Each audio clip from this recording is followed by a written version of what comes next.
Today is the 13th anniversary of the 9/11 attacks. There were a couple of tributes in Washington, D.C., just blocks from our studio here at the memorial for the World Trade Center near the new World Trade Center. I believe it's called the Freedom Tower now. The White House marked the anniversary with a moment of silence. Of course, 2,996 died on 9/11. Including 343 firefighters as well as 72 law enforcement individuals.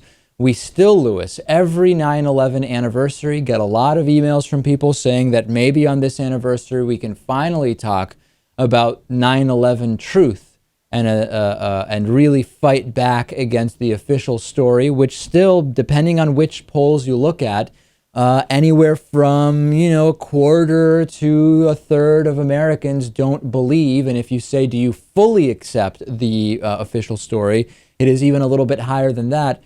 Is this becoming, Lewis, like the new JFK assassination? I think it has been for a while.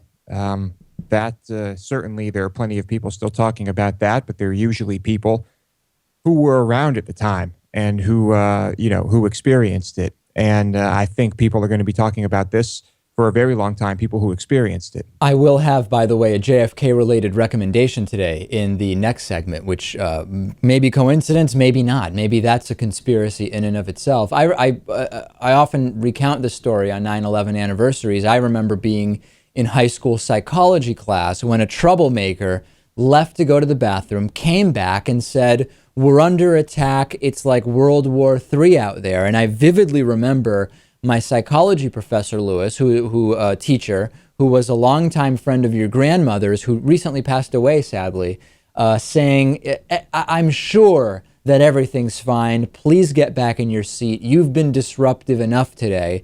And of course, it turned out that guy was right. His name I don't remember, unfortunately.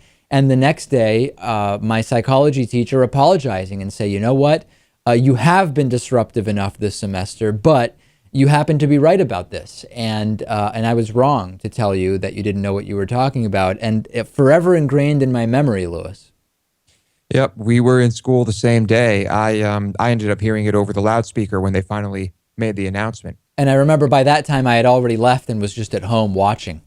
Yep. Yeah, I think most people left school that day. It was just kind of, I don't know, expected. How often does something like that happen? And in addition to the tragedy itself of 9/11, we have to remember the tragic fallout of how 9/11 was used, right? Invading Iraq, a pretense for acceptance of the Patriot Act and domestic surveillance, the terror status quo, so to speak, the global war on terror that is never ending, and how that has been used as a context to foment the military-industrial complex, contractors, and mercenary groups. And even we can trace back the current situation with ISIS to the misuse of 9/11 to go into Iraq by the Bush administration. So very, very far-reaching fallout, Lewis.